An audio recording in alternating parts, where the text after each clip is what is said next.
All right, Shalom. This is Ari Abba Yasharallah down here in Lions Den Camp. First and foremost, I want to give all praise and glory to Yahweh, Bahasham, Yahweh Shai, Bahasham, Ha, Rakha, Kodash, Ma'amath.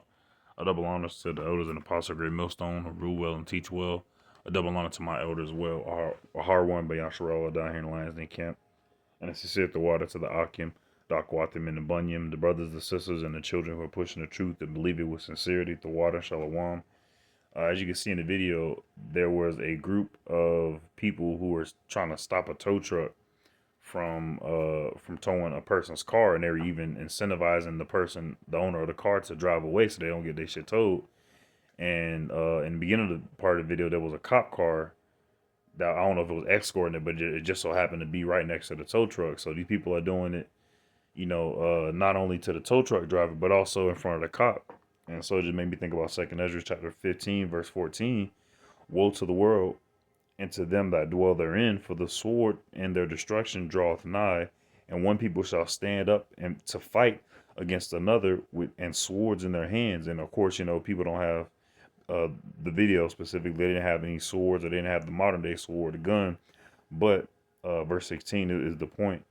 For there shall be sedition among men, and invading one another, and they shall not regard their kings nor princes, and the course of their actions shall not stand in their power. And this one's talking about, how there's going to be a civil war or race war, and people aren't going to care about the politicians or care about, the people who are considered dainty in this society. But that's what this video made me think about, because usually when a person's car is getting towed, everybody will just, keep on keeping on, and they wouldn't bat an eye. They would just keep on walking, and the person would be just, SOL.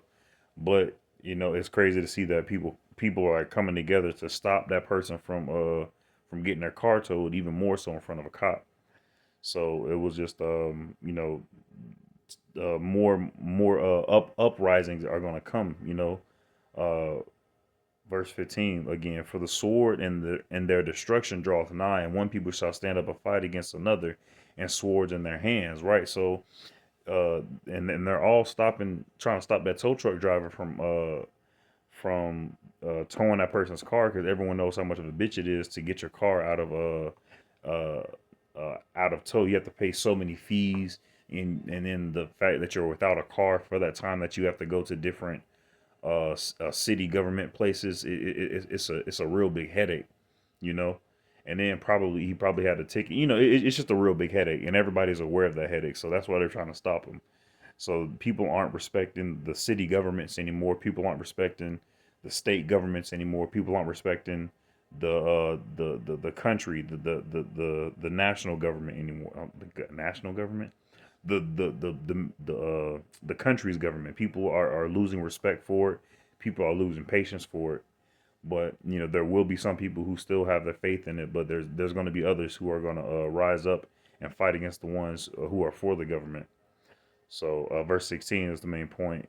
For there shall be sedition among men, and invading one another. Right, when these stores shut down because you got to go get the potato chip, people are going to be and invading one another. They shall not regard their kings nor princes, and the course of their actions shall stand in their power. What they think is their power.